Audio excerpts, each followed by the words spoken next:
தேர்தல் அலுவலர்களின் லட்சணம் சந்தி சிரிக்கின்றது.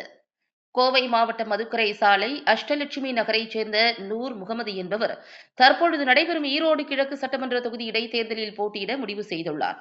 மேலும் இவர் அனைத்து இடைத்தேர்தல்களிலும் சட்டமன்ற, நாடாளுமன்ற தொகுதி பொது தேர்தல்களிலும் தொடர்ந்து போட்டியிட்டு வருபவர் என்பது குறிப்பிடத்தக்கது.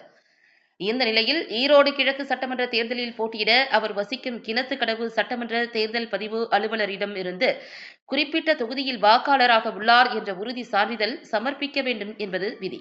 எனவே அது தொடர்பாக நூர் முகமது விண்ணப்பித்திருந்த நிலையில் கிணத்துக்கடவு தேர்தல் அலுவலரிடமிருந்து நூர் முகமதுவிற்கு கொடுக்கப்பட்ட சான்றிதழில் தேர்தல் பதிவு அலுவலர் ராம்குமார் தனது கையொப்பத்தின் கீழ் 10/10/2025 என்ற தேதி குறிப்பிட்டு சான்றிதழ் வழங்கி இருப்பது கேலிக்கூத்தாகியுள்ளது.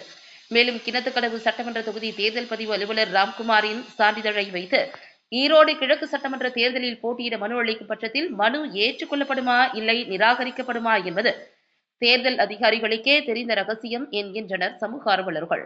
இந்த நிலையில் ஈரோடு கிழக்கு சட்டமன்ற தேர்தல் எந்த அளவிற்கு நேர்மையாக நடக்கும் என்பதற்கு இதுவே சாட்சியாக அமைந்துள்ளது.